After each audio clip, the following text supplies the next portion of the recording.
நான்காவது நாளாக யோசுவாவை பற்றி படிக்கிறோம். நிச்சயமாக ஆண்டவர் உங்களை ஆசீர்வதித்து நிறைய காரியங்களை உங்களுக்கு கற்றுக் கொடுக்கிறார் என்று நினைக்கிறேன். ஆமென். சரி, தொடங்குவோமா? நேற்று மோசே வேவு பார்க்க அனுப்பின அந்த 12 பேரை குறித்து பேசி அதிலே நிறுத்தினேன். அப்படிதானே? அதில் கடைசியாக என்ன பார்த்தோம்? ஆண்டவர் சொல்லுகிறார், நான் இஸ்ரவேல் புத்திரருக்கு கொடுக்கும் அந்த தேசத்தை இவர்கள் போய் பார்த்துவிட்டு வந்தால் போதும். சுற்றி பார்க்க, சுற்றுலாவுக்கு தான் அனுப்பினார். மோசேயும் தெளிவாக சொன்னார், நீங்கள் போய் தேசத்தை பார்த்துவிட்டு வந்து அந்த விவரங்களை சொல்லுங்கள். அப்போ ஆண்டவரும் எதிர்பார்த்தது என்ன, மோசேயும் எதிர்பார்த்தது என்ன? இந்த 12 பேரும் போய் நேர்மறையான சங்கதிகளை சொல்லுவார்கள். எகிப்து எவ்வளவு ஒரு பயங்கரமான அடிமைத்தனத்தில் எங்களை வைத்திருந்தது, இந்த வனாந்திரம் எவ்வளவு வறண்டு காணப்படுகிறது, இவற்றோடு ஒப்பிட்டு பார்க்கும் பொழுது நாங்கள் போக போகிற அந்த தேசம் இவ்வளவு செழிப்பானது, இவ்வளவு அழகானது, இவ்வளவு அருமையானது என்று அவர்கள் சொல்லுவார்கள் என்று எதிர்பார்த்தார்கள். ஆனால் 10 பேர் என்ன சொன்னார்கள்? நல்ல தேசம்தான், ஆனால் அங்கு வாழுகின்ற மக்கள் பயங்கரமானவர்கள், ராட்சதர்கள், அவர்களுடைய பார்வைக்கு நாங்கள் வெட்டுக்கிளிகளைப் போல இருந்தோம், ஆகவே எங்களால் அங்கு போக முடியாது, அங்கு போனால் நாங்கள் உயிர் வாழ முடியாது என்று. 14வது அதிகாரத்தில், என்னாகமம் 14வது அதிகாரத்திலே 1வது வசனம், அப்பொழுது சபையார் எல்லாரும் கூக்குரலிட்டு புலம்பினார்கள், ஜனங்கள் அன்று ராம் முழுதும் அழுது கொண்டிருந்தார்கள் என்று இருக்கிறது. சரி, இதில் இருந்து நான் தொடங்குகிறேன் என்று உங்களுக்கு சொன்னேன், வருகிறேன் அந்த இடத்துக்கு. ஆனால் அதற்கு முதல் 11ஆம் அதிகாரத்தில் இருக்கின்ற ஒரு விஷயத்தை நாம் படித்தாக வேண்டும். இப்போ யோசுவாவை பற்றி நான் முதல் நாளிலேயே ஒரு விஷயம் சொன்னேன். என்ன தெரியுமா? அவரில் எந்த விதமான ஒரு குறையும் யாரும் காண முடியாது என்று. அப்படித்தானே? இப்போ வேதத்திலே குறைகள் இல்லாதவர்கள் மிகவும் குறைவு. ஆளானப்பட்ட ஆபிரகாமே ஒரு தடவைக்கு 2 தடவை உண்மையை மறைத்தார். அவரே ஆகாரோடு சேர்ந்தார். இப்படி சில தவறுகளை அப்படிப்பட்ட பெரியவரே செய்தார். தாவீது தேவனுடைய இருதயத்துக்கு அடுத்தவர், ஆனால் அவர் என்னென்ன தவறுகளை செய்தார் என்று உங்களுக்கு தெரியும். ஆனால் யோசுவாவினுடைய வாழ்க்கையை நீங்கள் பார்த்தீர்கள் என்றால் அவரிலே ஒரு குறையும் நீங்கள் காண மாட்டீர்கள். ஒரே ஒரு இடத்திலே மாத்திரம் ஒரு குறையை போல தெரியும் ஒரு சம்பவம் நடக்கும், ஆனால் அது குறை அல்ல. அது என்ன என்று உங்களுக்கு காண்பிக்க போகிறேன். வாருங்கள், என்னாகமம் 11வது அதிகாரத்துக்கு. மோசே மிகவும் சிரமப்பட்டு இந்த மக்களை நடத்தி கொண்டிருக்கிறதை பார்த்த மோசேயினுடைய மாமா, சிப்போராளினுடைய தந்தை ருவெல் அல்லது ரெகுவெல் என்று சொல்லப்படுகின்ற அந்த எத்ரோ, மோசேக்கு ஒரு அறிவுரை வழங்கி இருந்தார். தம்பி, நீ தனியாக இதையெல்லாம் செய்யக்கூடாது, உனக்கு சில தலைவர்களை ஏற்படுத்தி கொள்ளு என்று. அப்போ அது சரி என்று படவே இவரும் சில தலைவர்களை ஏற்படுத்துகிறார். நீங்கள் வாசியுங்கள் 11வது அதிகாரம், என்னாகமம் 24வது வசனத்தில் இருந்து. அப்பொழுது மோசே புறப்பட்டு கர்த்தருடைய வார்த்தைகளை ஜனங்களுக்கு சொல்லி, ஜனங்களின் மூப்பரில் 70 பேரை கூட்டி கூடாரத்தை சுற்றிலும் அவர்களை நிறுத்தினான். கர்த்தர் மேகத்தில் இறங்கி அவனோடே பேசி அவன் மேலிருந்த ஆவியை மூப்பராகிய அந்த 70 பேர் மேலும் வைத்தார். அந்த ஆவி அவர்கள் மேல் வந்து தங்கின மாத்திரத்தில் தீர்க்க தரிசனம் சொன்னார்கள், சொல்லி பின்பு ஓய்ந்தார்கள். கொஞ்சம் நிறுத்துவோம். நான் மோசேயை பற்றி பேசும் பொழுது இந்த இடத்துல என்ன நடந்தது என்று நான் தெளிவாய் விளக்கப்படுத்தி இருக்கிறேன். ஆகவே அதை மறுபடியும் இங்கே விளக்கப்படுத்தி நேரத்தை வீணாக்க நான் விரும்பவில்லை. தீர்க்க தரிசனம் சொல்லுவது என்றால் என்ன, அன்று நடந்தது என்ன, மோசேயின் மேலிருந்த ஆவியை எடுத்து தேவன் 70 பேர் மேலும் வைத்த பொழுது மோசேக்கு அந்த ஆவி குறைந்து போகவே இல்லை. ஆனால் அந்த 70 பேருக்கும் அந்த ஆவி வந்து அவர்கள் எல்லாரும் தீர்க்க தரிசனம் சொன்னார்கள். அப்படி தீர்க்க தரிசனம் சொல்லும் பொழுது என்ன சொன்னார்கள் என்பதெல்லாம் நான் முன்பு சொல்லி கொடுத்திருக்கிறேன். இப்போ தொடர்ந்து பார்ப்போம். வாசிங்க. அப்பொழுது 2 பேர் பாளையத்தில் இருந்து விட்டார்கள். ஒருவன் பேர் எல்தாத், மற்றவன் பேர் மேதாத். அவர்கள் பேர்வழியில் எழுதப்பட்டிருந்ததும் கூடாரத்துக்கு போக புறப்படாதிருந்தார்கள். பேர் வழியில் எழுதப்பட்டிருந்தும் கூடாரத்துக்கு போக புறப்படாது இருந்தார்கள். அவர்கள் மேலும் ஆவி வந்து தங்கினதினால் பாளையத்தில் தீர்க்கதரிசனம் சொன்னார்கள். ஒரு பிள்ளையாண்டான் ஓடி வந்து, எல்தாதும் மேதாதும் பாளையத்தில் தீர்க்கதரிசனம் சொல்லுகிறார்கள் என்று மோசேக்கு அறிவித்தான். உடனே மோசேயினிடத்தில் உள்ள வாலிபரில் ஒருவனும் அவனுடைய ஊழியக்காரனும் நூனின் குமாரனுமாகிய ஜோசுவா பிரயுத்தரமாக, என் ஆண்டவனாகிய மோசேயே, அவர்களை தடை பண்ணும் என்றான். நிறுத்துங்கள். இப்போ இந்த இடத்தை ஒரு சில வேத அறிஞர்கள் யோசுவாவின் ஒரு குறை என்பது போல பேசுவதை நான் கவனித்திருக்கிறேன். ஆனால் அடுத்த வசனத்தை பிறகு பார்ப்போம். அடுத்த வசனத்திலே மோசே யோசுவாவுக்கு சொல்லுகிறார், எனக்கு தெரியும் தம்பி, ஏன் நீ இப்படி செய்கிறாய் என்று. அதாவது அந்த 2 பேரும், எல்தாத் மேதாத் என்கின்ற 2 பேரும் தொடர்ந்து தீர்க்க தரிசனம் சொல்லிக் கொண்டிருக்கிறார்கள்.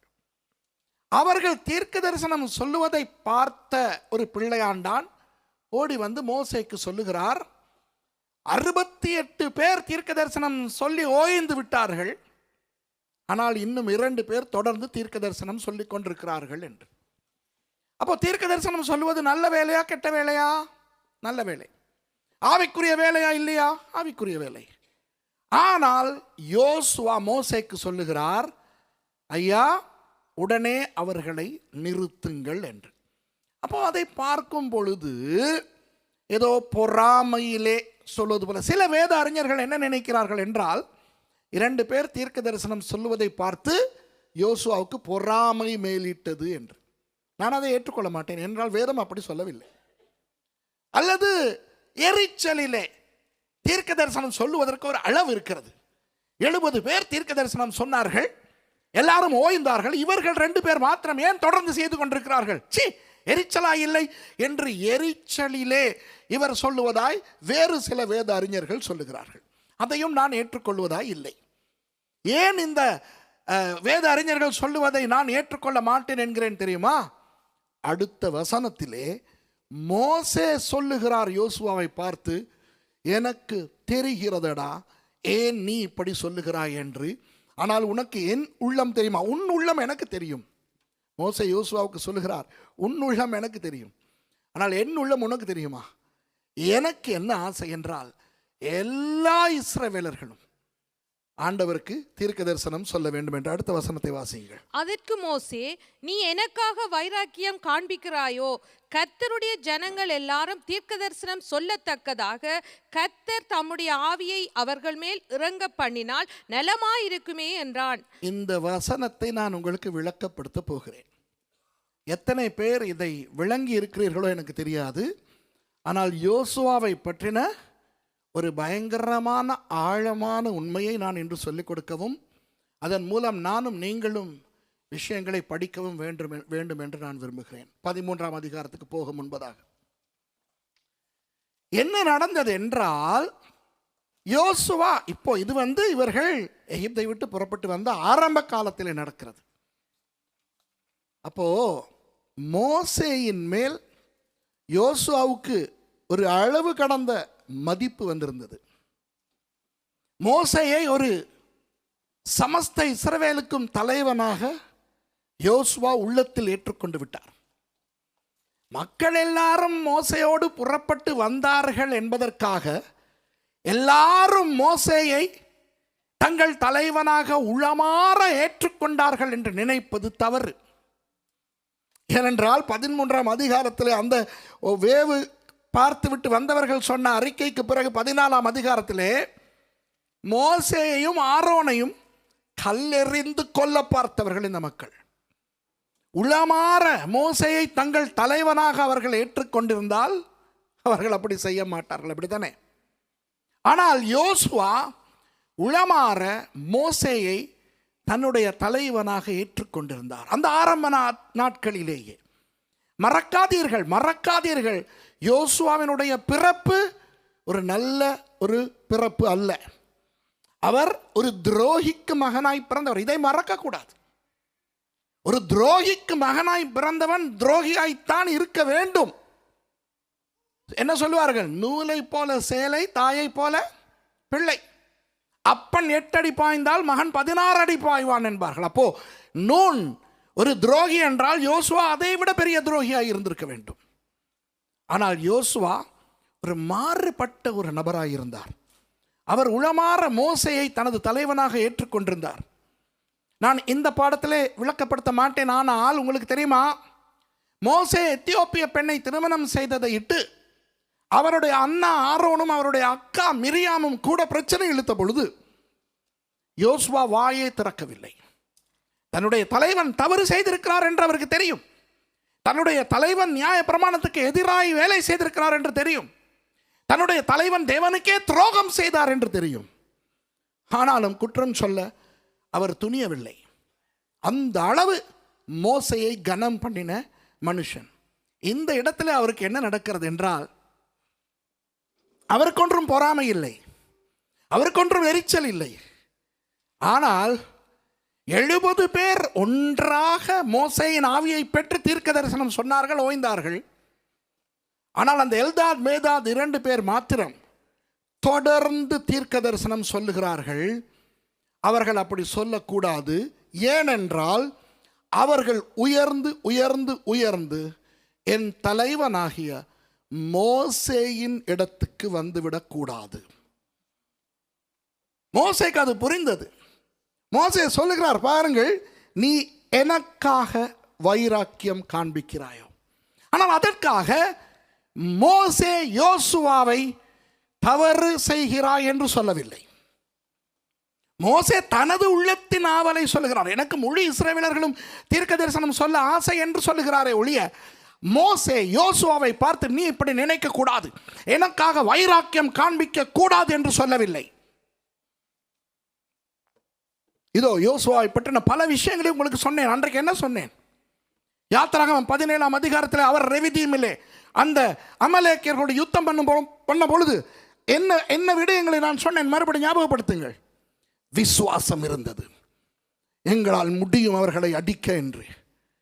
கீழ்ப்படிவு இருந்தது, கீழ்ப்படிய முடியாத ஒரு சூழ்நிலையிலே அவர் கீழ்ப்படுகிறார்.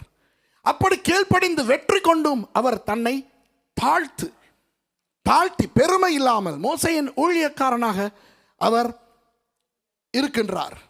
அப்புறம் ஓரேவுக்கு மோசே ஏறும் பொழுது இவர் கீழையும் போகாமல் மேலையும் போகாமல் ஒரே இடத்திலே தரித்து நின்று உறுதியாய் தரித்து நின்றவர். அப்புறம் ஆவிக்குரிய மனுஷனாக ஆசரிப்பு கூடாரத்தை நீங்காமல் இருந்தார். இதோ இன்னும் ஒன்றை இப்பொழுது சொல்லுகிறேன். தனது ஆவிக்குரிய தலைவனை குறித்து வைராக்கியம் உள்ள ஒருவனாக இருந்தார். அதனால் தான் பிறகு நாம் படிப்போம், 1வது அதிகாரம் யோசுவாவுக்கு வரும் பொழுது எப்படி ஆண்டவர் யோசுவாவை கனம் பண்ணுகிறார் என்று. எப்படி கனம் பண்ணுகிறார் தெரியுமா? நான் மோசேயோடு இருந்தது போல உன்னோடு இருப்பேன், மோசேக்கு சொன்னதையெல்லாம் உன் மூலமாய் நான் நடத்துவேன். இப்படி மோசேக்கு ஆண்டவர் கொடுத்த அந்த கனத்தின் ஒரு பெரும் பகுதியை ஆண்டவர் யோசுவாவுக்கு கொடுக்கிறார். தனது தலைவனை குறித்த வைராக்கியம்.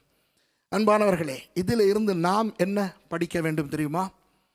நமது மெய்ப்பனை குறித்து, நமது ஆவிக்குரிய தலைவனை குறித்து, நமது பாஸ்டரை குறித்து. நீங்கள் சில பேர் வேறு சபைகளில் இருந்து வந்திருக்கிறீர்கள். உங்கள் ஆவிக்குரிய தலைவரை குறித்த வைராக்கியம் உங்களுக்கு இருக்கிறதா? பாருங்கள், என்னுடைய ஆவிக்குரிய தலைவர்கள் என்று நான் சொல்லுவது 2 பேரைத்தான். ஒருவர் என்னை ஆண்டவருக்குள் நடத்தின பாஸ்டர் பாஸ்கோ குணவர்தனன்.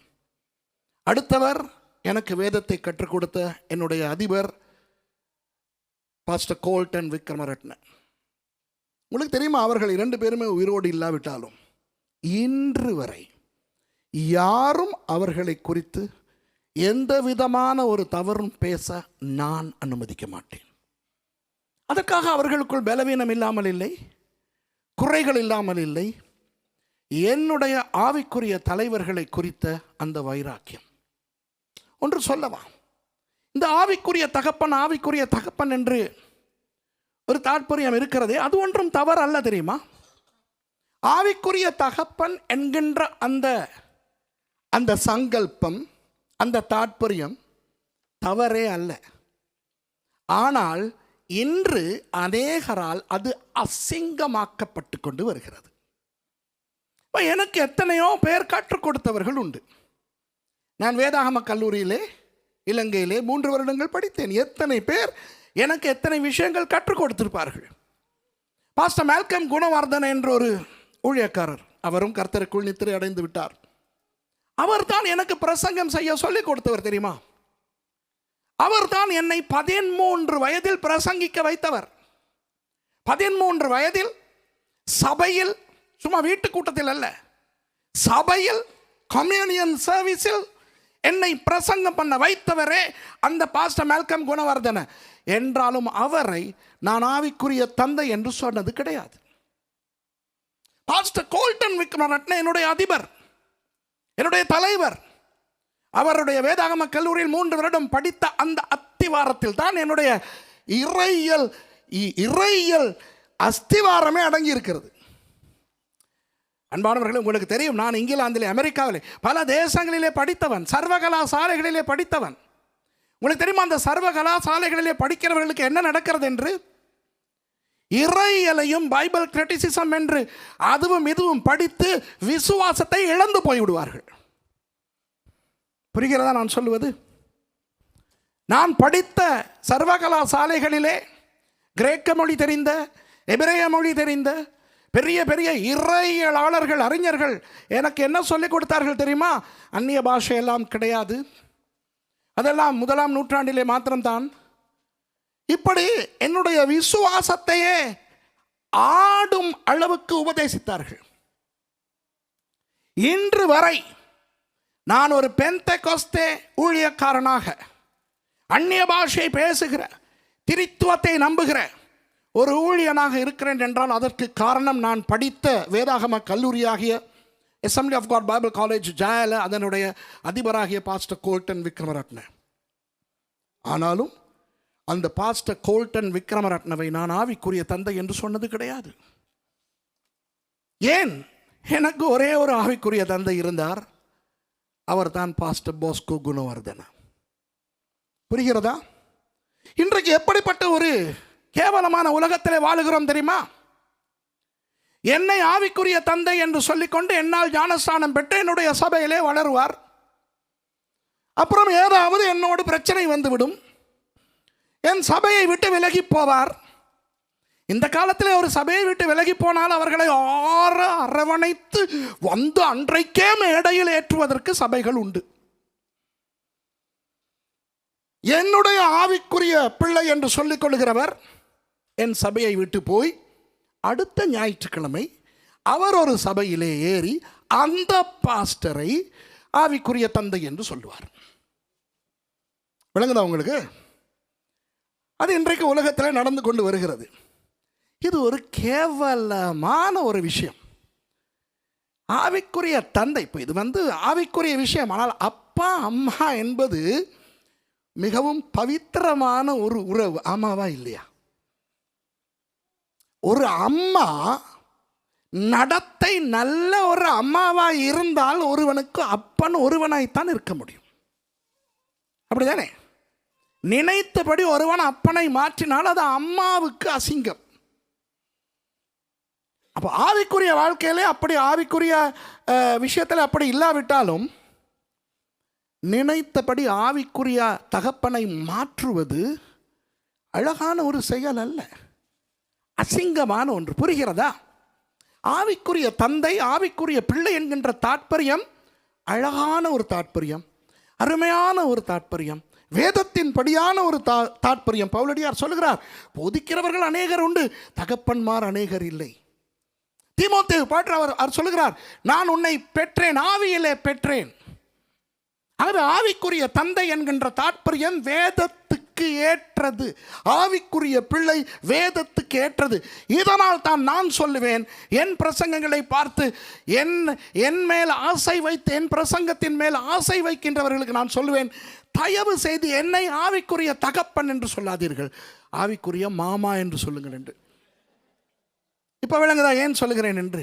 ஏன் நேற்று வரை ஒருவரை ஆவிக்குரிய அப்பா அப்பா என்று சொல்லிக்கொண்டு வந்த ஒரு ஆள் திடீரென இன்றைக்கு என் பிரசங்கத்தால் கவரப்பட்டு என்னை பார்த்து ஆவிக்குரிய தந்தை என்று சொன்னால், நாளைக்கு என் மூக்கு பிடிக்கவில்லை என்று இன்னொருவனை பார்த்து ஆவிக்குரிய அப்பா என்று போய்கொண்டிருப்பான். இப்போ ஒரு மனுஷனுக்கு எத்தனை ஆவிக்குரிய அப்பா தான் இருக்க முடியும்? அது அசிங்கம். விளங்குகிறதா?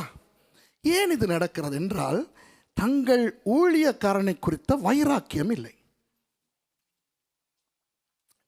கவலைக்குரிய விஷயம் தான். இப்போ நானும் 86ஆம் ஆண்டிலிருந்து ஊழியம் செய்கிறேன். 39 வருடங்கள் நான் முழு நேர ஊழியமாக செய்து கொண்டு வருகிறேன். எத்தனை பேருக்கு நான் சுவிசேஷம் சொல்லி ஆண்டவருக்குள்ளே கொண்டு வந்திருப்பேனா இருக்கும்?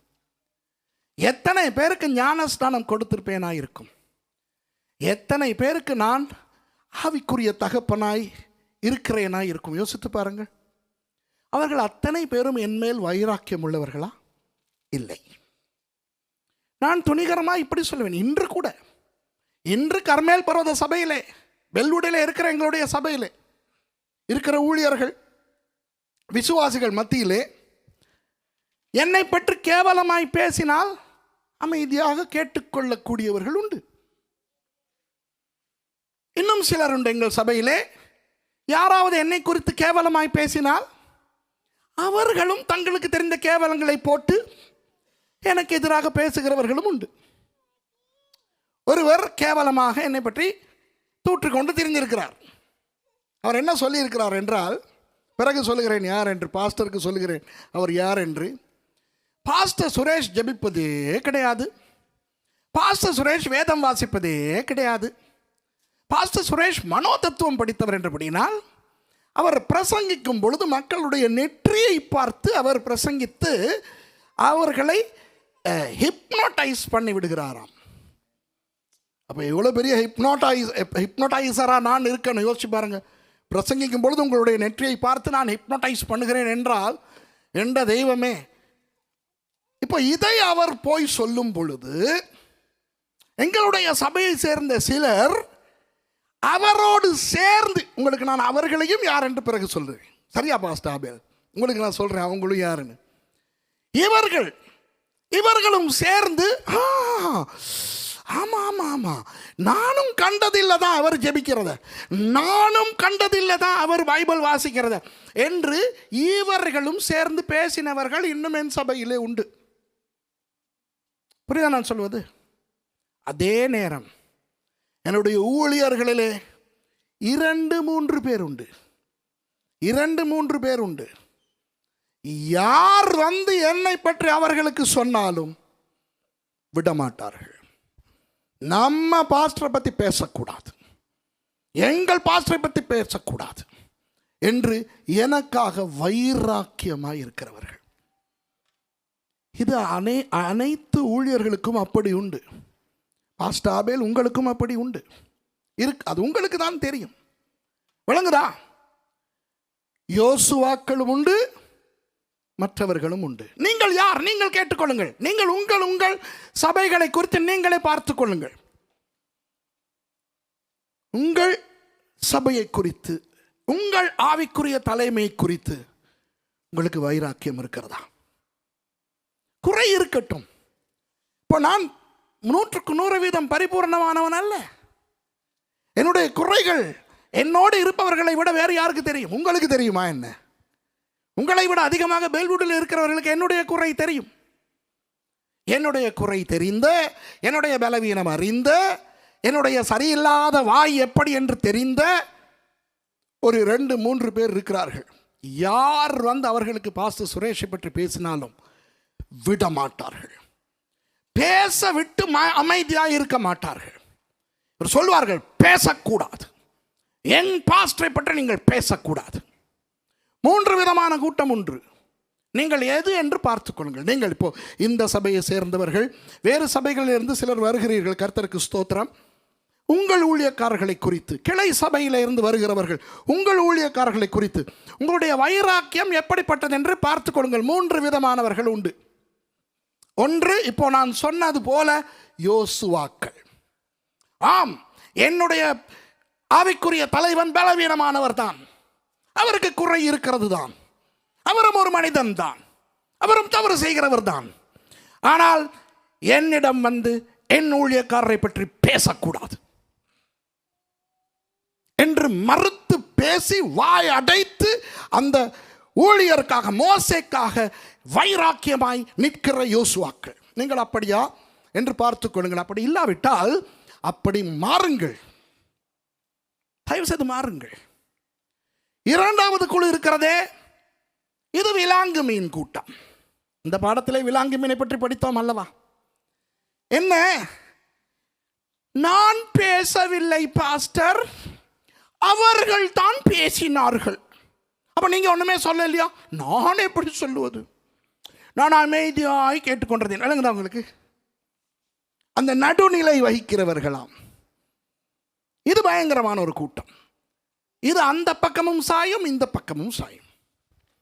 இன்னும் ஒரு கூட்டம் இருக்கிறது, அதிபயங்கரமான கூட்டம். நன்றாய் எனக்கென உயிரையே கொடுத்து கொண்டிருப்பது போல இருப்பார்கள். யாராவது எனக்கு விரோதமாய் பேசினால் இவர்கள் தங்களுக்கு தெரிந்த பலவீனங்களையும் சொல்லுவார்கள்.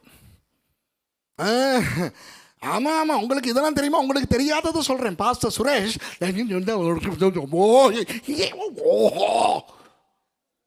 விளங்குதா உங்களுக்கு? இந்த மூன்றில் நீங்கள் எந்த கூட்டம் என்று பார்த்துக் கொள்ளுங்கள். யோசுவா எப்படிப்பட்டவராக இருந்தார்? தன் தலைவனை குறித்து வைராக்கியம் உள்ளவராக இருந்தார். இப்போ யோசுவாவின் வைராக்கியத்தின் தன்மையை நான் உங்களுக்கு சொல்லித் தரவா? யோசுவா எப்படிப்பட்ட வைராக்கியம் உடையவர் என்றால், என் தலைவனை போல மற்றவன் தீர்க்க தரிசனம் சொல்ல தேவையில்லை என்கின்ற தாற்பயத்தில் இருக்கிறவர். இது எப்படி என்றால் நான் உங்களுக்கு சொல்லித் தருகிறேன். இப்போ இந்த சபையை உதாரணத்துக்கு எடுத்துக்கொள்வோம். வேறு சபைகளிலிருந்து வந்தவர்கள் கையை தூக்கி காட்டுங்க பார்க்கலாம். Praise the Lord. அப்போ உங்கள் சபையை நீங்கள் கற்பனை பண்ணிக்கொள்ளுங்கள். ஓகே, இப்போ உங்களுக்கு என்ன ஒரு மேய்ப்பன் உண்டு, உங்களுக்கு என்ன ஆவிக்குரிய தந்தை உண்டு.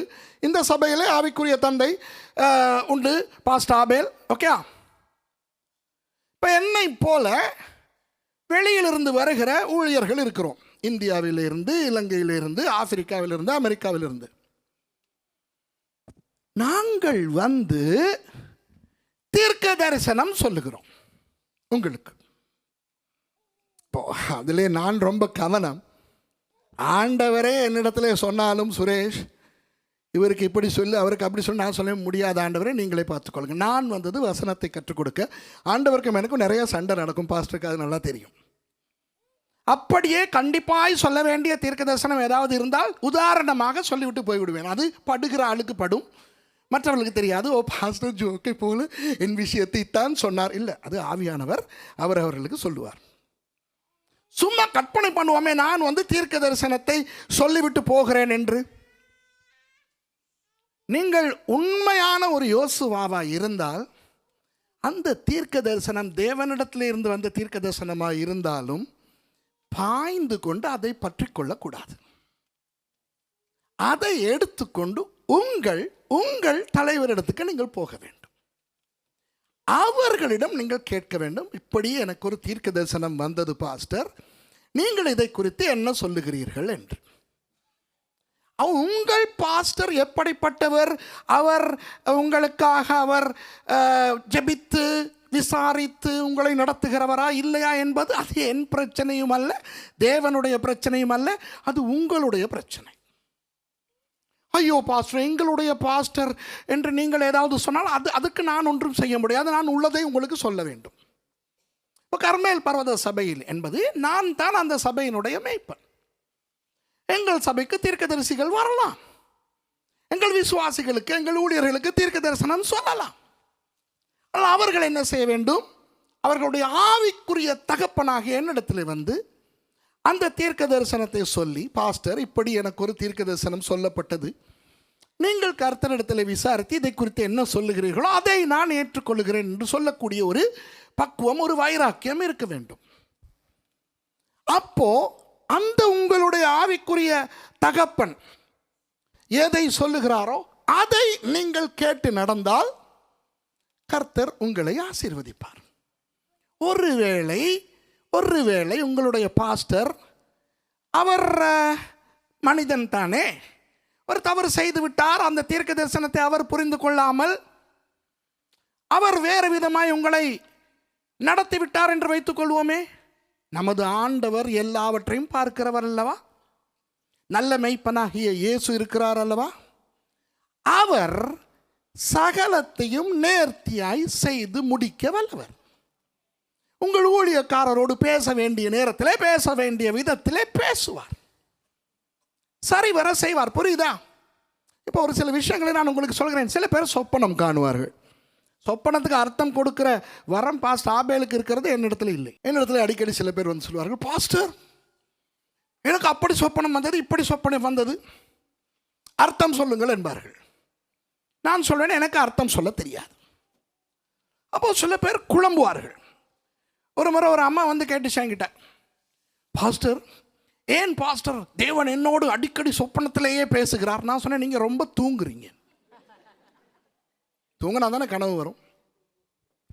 இப்போ சில பேர் வந்து சொல்கிறாரோ, ஐயோ பாஸ்டர் நான் குழம்பி போயிருக்கிறேன், இது ஆண்டவர் பேசுகிறாரா அல்லது எது? நான் சொல்றேன், நீங்கள் குழம்பாதீர்கள். ஆண்டவர் ஏதாவது ஒரு செய்தியை உங்களுக்கு சொல்லுகிறார் என்றால், அவர் சொப்பனத்தில் சொல்லி உங்களுக்கு புரியவில்லை என்றால், அவர் அப்பா, அவருக்கு தெரியும் அல்லவா உங்களுக்கு புரியவில்லை என்று, ஏதாவது ஒரு விதத்திலே புரியப்படுத்துவார். நீங்கள் துடித்து, நீங்கள் கலங்கி, இந்தியாவுக்கு கால் பண்ணி, இலங்கைக்கு கால் பண்ணி, அமெரிக்காவுக்கு கால் பண்ணி, கண்டவர்களிடத்திலும் கேட்டு நீங்களும் குழம்பி கேட்கிறவர்களையும் குழப்பிக் கொண்டு இருக்காமல், ஆண்டவர் உங்களுக்கு பேசினால் உங்களுக்கு புரியவில்லையா, புரியும் வரை பேசுவார், புரியப்படுத்துவார். வழங்குதா? அவர் அல்லவா பேசுகிறார். அவர் காபிரியலை பார்த்து, காபிரியல் நான் அந்த சுப்பிரமணிக்கு சொன்னேன், அவனுக்கு விளங்கவே இல்லை, அநியாயண்டா என்று சொல்லுகிறவர் அல்ல நமது தேவன். அவர் சர்வ வல்லவர். ஆகவே ஒரு வேளை உங்களுடைய ஆவிக்குரிய தந்தை சில விஷயங்களை புரிந்து கொள்ளாமல் அவர் தேவனுடைய சித்தத்துக்கு புறம்பாய் உங்களை நடத்த முற்பட்டால், தேவன் அதையும் பார்த்து கொள்வார். நீங்கள் உங்கள் தலைவர்களை குறித்த வைராக்கியத்திலே இருக்க வேண்டும்.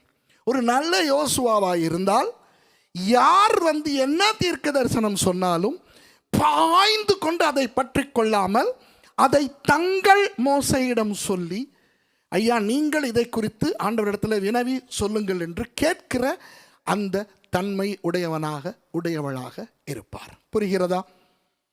இந்த வைராக்கியம் நமக்கு வேண்டும். சும்மா கண்ட மாதிரி உங்களுடைய ஆவிக்குரிய தகப்பன்மாரை மாற்றிக்கொண்டு கேவலமாய் வாழாதீர்கள். முதல் 15 வருடம் இவர் ஆவிக்குரிய அப்பா, அடுத்த 7 வருடம் அவர் ஆவிக்குரிய அப்பா, அப்புறம் அவரோட சண்டை பிடித்து புதிய சபைக்கு போய் உங்களை விட வயது குறைந்த ஒருவர் அவர் உங்களுடைய ஆவிக்குரிய அப்பா. இது அசிங்கம். உங்களுக்கு விளங்குதா?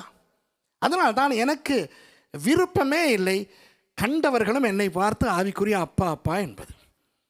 விளங்குதா உங்களுக்கு? ஒரு முறை ஒருத்தவங்க திடீர்னு, இன்னைக்கு தான் என்னுடைய ஆவிக்குரிய அப்பான்னு நான் சொன்னேன், உங்கள் அம்மாவை கண்டதில்லை அப்படின்னு.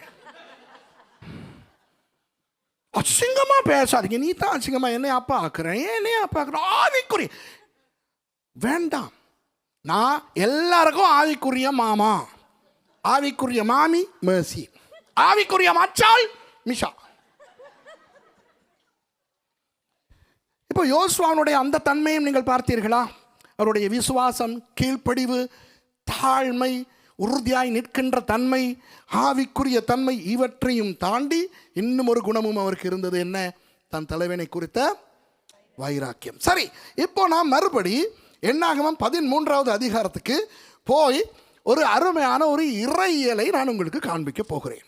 அது என்னவென்றால், அந்த 12 வேவுகாரர்களை மோசே அனுப்புகிறாரே, நேற்று நான் உங்களுக்கு சொன்னேன் லேவி கோத்திரத்திலிருந்து யாரையும் அனுப்பவில்லை என்று. அது ஏன் என்றும் நேற்று பார்த்து விட்டோம். உண்மையில் அது மோசையினுடைய கோத்திரம். மோசே லேவி கோத்திரம் தானே? சரி. ஆனால் யோசேப்பினுடைய கோத்திரத்தில் இருந்து 2 பேரை அனுப்புகிறார். அதில் மனாசே என்கின்றவருடைய கோத்திரத்தில் போகிறவருக்கு யோசேப்பு கோத்திரம் என்றும், எப்பிராயிம் கோத்திரத்தில் இருந்து யோசுவாவையும் அனுப்புகிறார். அதிலே நமக்கு முக்கியமான ஒருவரை நாம் சந்திக்கிறோம். அவர் தான் 6வது வசனத்தில் வருகிற காலேப். யூதா கோத்திரத்தில் எப்புன்னேயின் குமாரன் காலேப். இப்போ நான் இந்த பாடத்திலே நாம் பார்க்க போகிறோம்.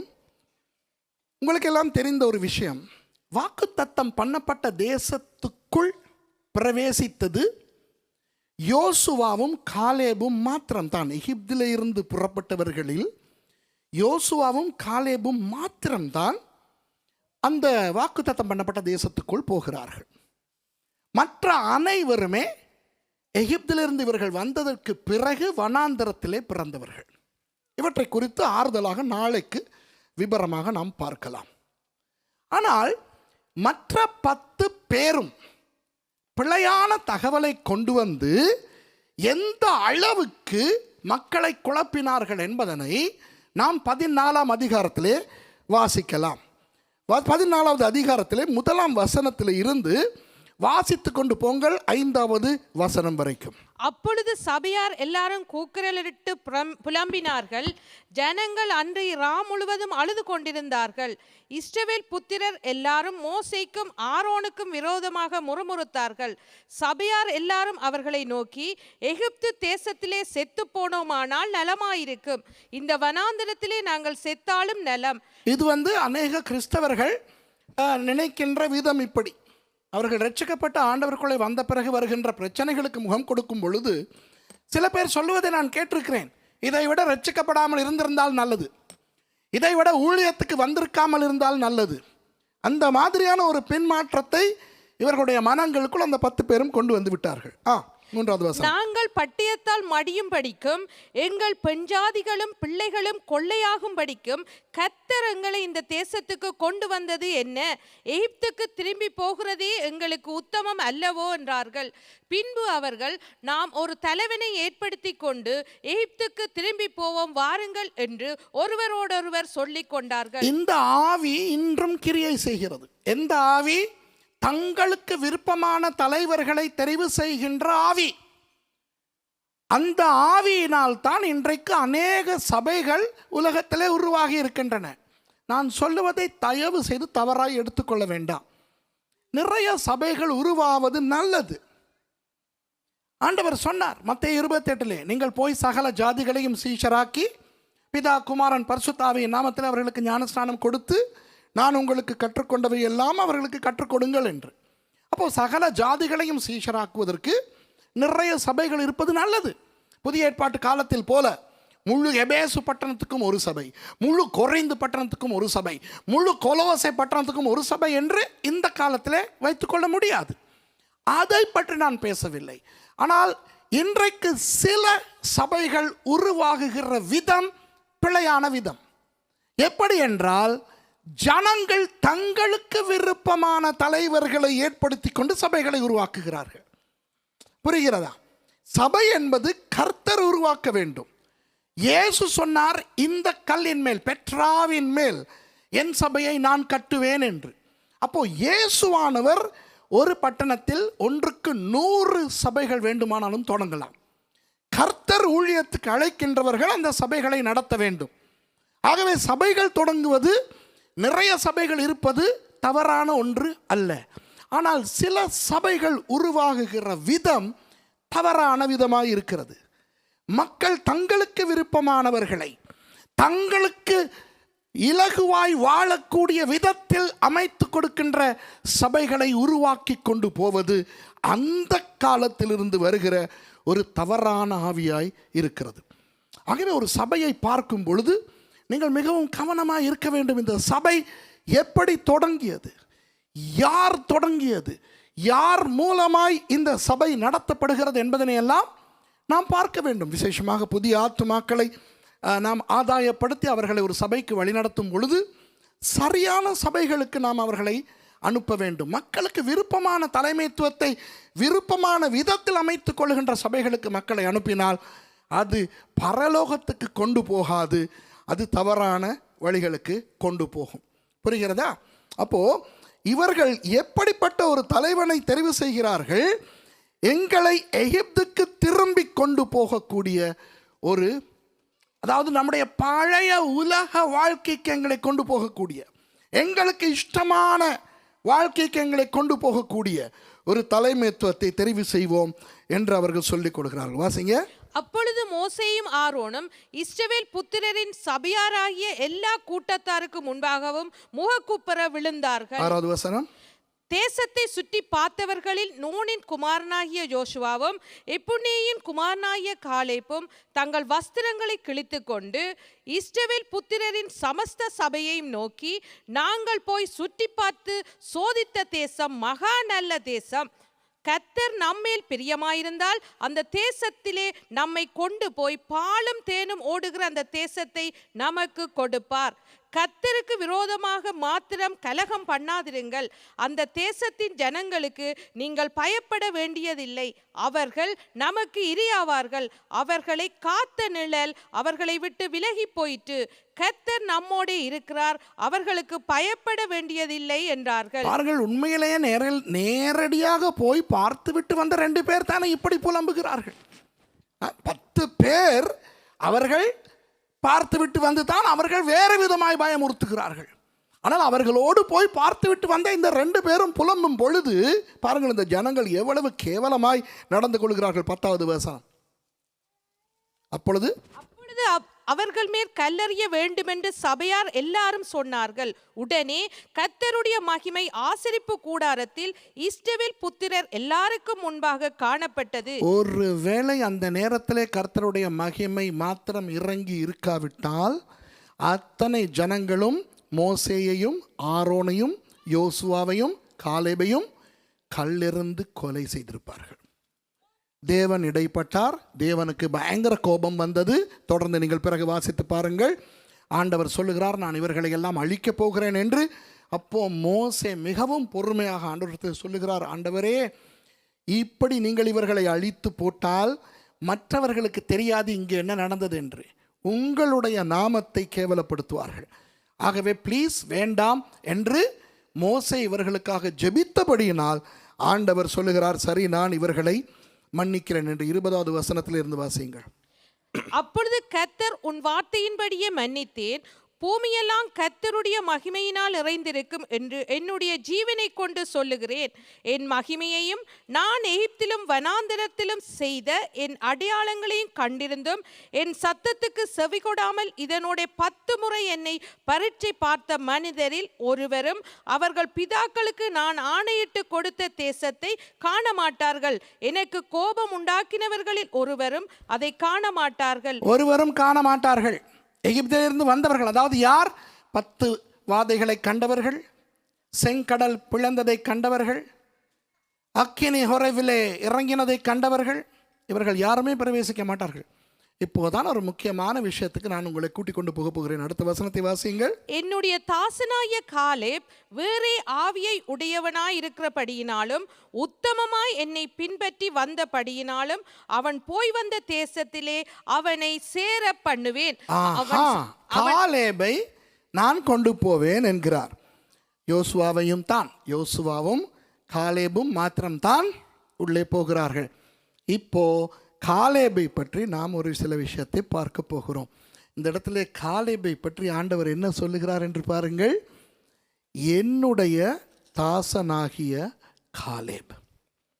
உங்களுக்கு தெரியுமா, இந்த இடத்தில் கூட ஆண்டவர் யோசுவாவை என்னுடைய தாசன் என்று சொல்லவில்லை. யோசுவாவை ஆண்டவர், நான் முதல் நாளிலேயே இதை சொன்னேன், யோசுவாவை ஆண்டவர் கர்த்தருடைய தாசன் என்று சொன்னது யோசுவா மரித்த பிறகு. ஆனால் அதை எழுதினது யார்? யோசுவா. யோசுவா உயிரோடு இருக்கும் பொழுது அவருடைய அந்திம காலத்தில் நடக்க போகின்றதை அவர் எழுதுகிறார் ஆவியானவருடைய ஏவுதலின்படி.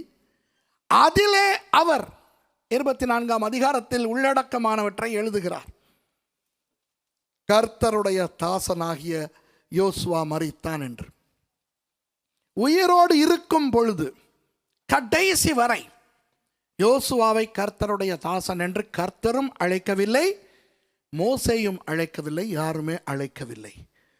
ஆனால் காலேபை ஆண்டவர் என்னுடைய தாசன் என்று அழைக்கிறார். இது ஒரு பயங்கரமான ஒரு விஷயம். என்னுடைய தாசனாகிய காலேப்.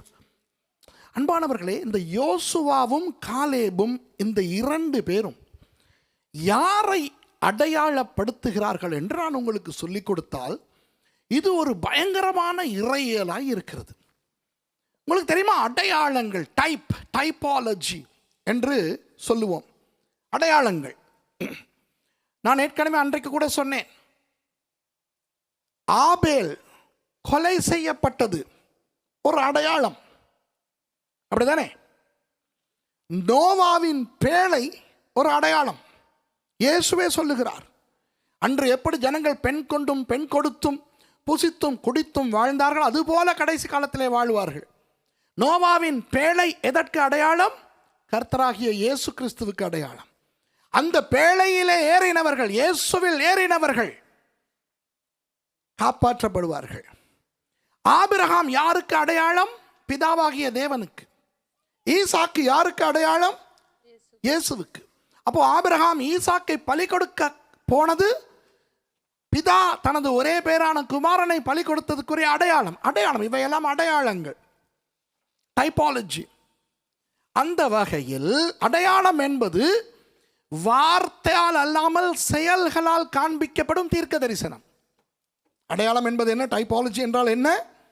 வார்த்தைகளால் அல்லாமல் செய்கையினால், செயல்களால் காண்பிக்கப்படும் தீர்க்க தரிசனங்கள்.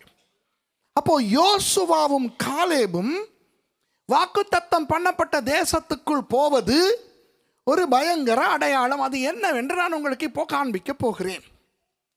யார் இந்த காலேப்? காலேபை பற்றி நாம் கொஞ்சம் பார்க்க வேண்டும்.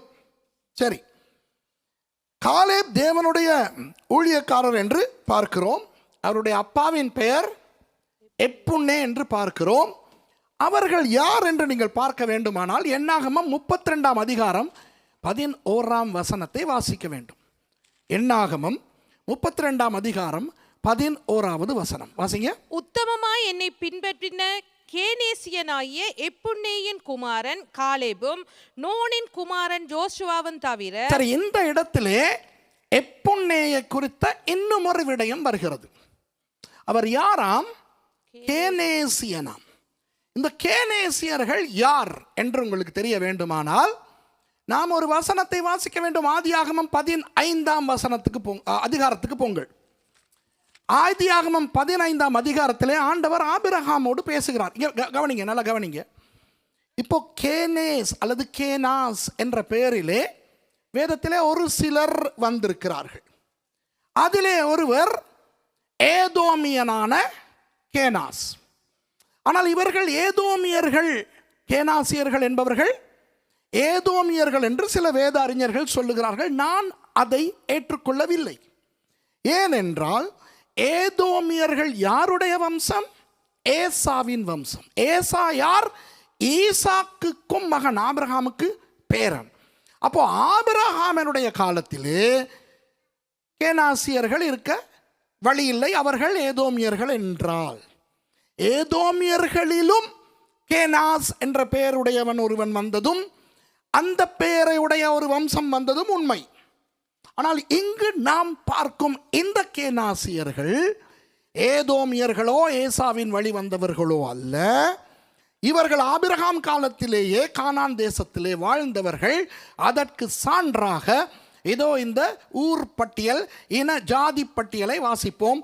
ஆதியாகமம் 15 அதிகாரம் 18 இருந்து வாசிங்க. அந்நாளிலே கர்த்தர் ஆபிரகாமோடே உடன்படிக்கை பண்ணி எகிப்தின் நதி துவங்கி ஐப்ராத்து நதி என்னும் பெரிய நதி மட்டும் உள்ளதும் கேனியரும், கவனிங்க, கேனியர், கெனிசியரும், கத்மோனியரும், ஏத்தியரும், பெரிசியரும், ரெப்பானியரும், ஏமோரியரும், கானானியரும், கில்காசியரும், எபூசியரும் என்பவர்கள் இருக்கிறதுமான இந்த தேசத்தை உன் சந்ததிக்கு கொடுத்தேன் என்றார். இப்போ இந்த பட்டியலிலே உள்ள பெயர்கள் ஞாபகம் இருக்கத்தக்க நாம் வேறு 2 வசனங்களை வாசிப்போம்.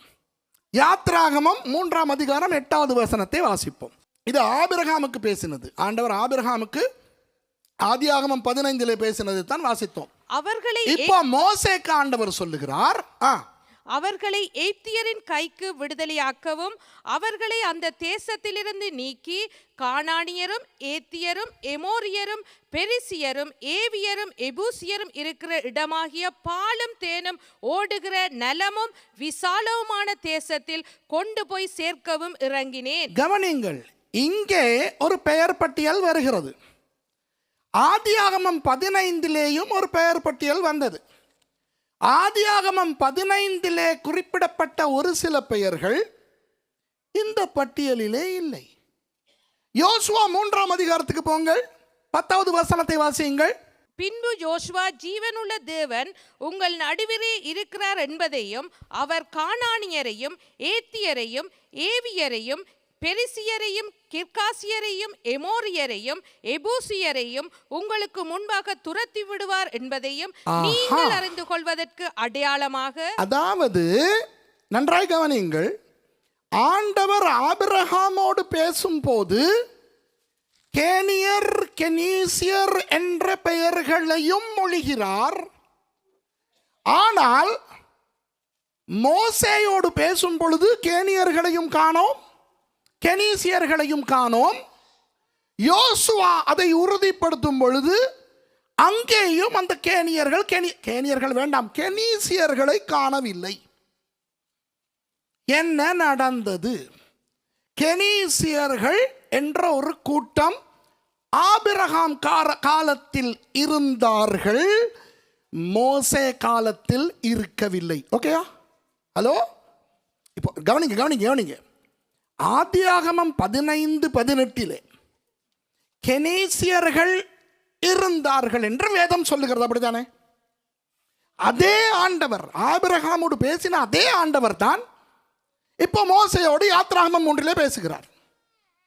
அப்போ அங்கு கேனியர்கள் கெனீசியர்கள் என்று சொன்ன ஆண்டவர் இங்கு கேனியர்களையும் கெனீசியர்களையும் சொல்லாமல் விட்டதற்கு காரணம், அவர்கள் இப்போ இல்லாதிருக்க வேண்டும்.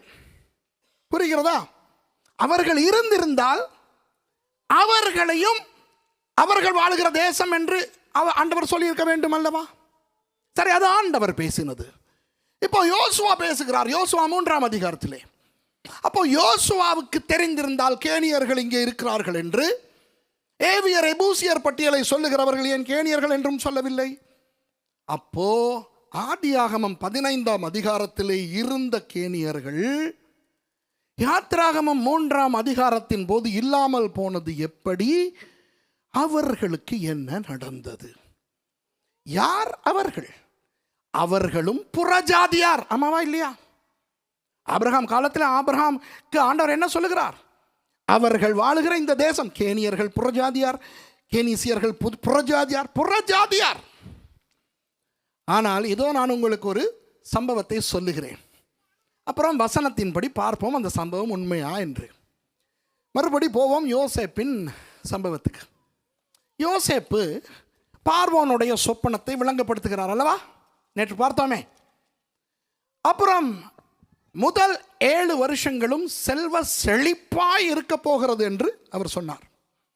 அந்த 7 வருடங்களும் பெரிய பெரிய களஞ்சியங்களை உண்டு பண்ணி தானியங்களை எல்லாம் யோசேப்பு சேர்த்து வைக்கிறார். அதற்கு பிறகு 7 பஞ்சமான வருஷங்கள் வருகின்றன. அந்த பஞ்சமான வருஷங்களின் போது அவரவர்கள் சேர்த்து வைத்த தானியங்களும் உணவு பண்டங்களும் தீர்ந்ததும் எல்லாரும் எங்கே வருகிறார்கள்? எகிப்துக்கு வருகிறார்கள். வந்து விலை கொடுத்து தானியங்கள் வாங்குகிறார்கள். அந்நேரத்தில் யாக்கோபும் அவருடைய 11 குமாரர்களும் அவர்களது குடும்பங்களும் கானானிலே இருக்கின்றார்கள். அவர்களும் எகிப்துக்கு வந்தது தானியம் வாங்கத்தான், அப்படித்தானே? அவர்கள் வந்தபோது தான் யோசேப்பு, உங்களுக்கு தெரியும், வேதத்தை நீங்கள் வாசித்திருப்பீர்கள், யோசேப்பு தன்னை அடையாளப்படுத்தி கொண்டு தனது தகப்பனையும் சகோதரர்களையும் எகிப்துக்கு அழைக்கிறார். அவர்கள் எல்லாரும் வந்து எகிப்திலே வாழ ஆரம்பித்தார்கள். பார்வோன் கோஷான் என்கின்ற ஒரு பிரதேசத்தை கொடுக்கிறார். இப்போ வேதத்திலே சொல்லாத ஒரு விஷயத்தை நான் உங்களுக்கு சொல்லுகிறேன். எங்கே இருந்து இது தெரியும் என்றால் எகிப்திய ஏடுகளில் இருந்து தெரியும். ஆனால் வேதத்திலே ஒரு வசனத்தை நான் பிறகு உங்களுக்கு காண்பிக்கத்தான் போகிறேன். கானானிலே இருந்து தானியம் கொள்ளுவதற்கு யாக்கோபின் குமாரர்கள் வந்தார்கள். அப்புறம் மறுபடி வந்தார்கள். ஞாபகம் இருக்கிறதா? அப்புறம் யாக்கோபும் வந்தார். அவர்களோடு வேறு யாரும் வந்திருக்க மாட்டார்களா? நீங்கள் யோசித்து பாருங்கள். நிச்சயம் வந்திருப்பார்கள். ஏவியர்கள் வந்திருப்பார்கள், எபூசியர்கள் வந்திருப்பார்கள், எமோரியர்கள் வந்திருப்பார்கள், அமலேக்கியர்கள் வந்திருப்பார்கள். ஏன்? அந்த காலத்திலே எகிப்திலே மாத்திரம் தான் தானியம் இருந்தது. ஆகவே எல்லாரும் வந்தார்கள். அமலேக்கியர்கள், பெலிஸ்தியர்கள், ஏவியர், எமோரியர், எபூசியர் எல்லாம் பெரிய பெரிய இனங்கள்.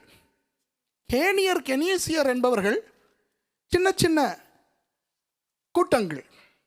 இப்படி வந்த கேனியர்கள், கெனீசியர்கள் போன்றவர்கள் திரும்பி போகவில்லை தெரியுமா?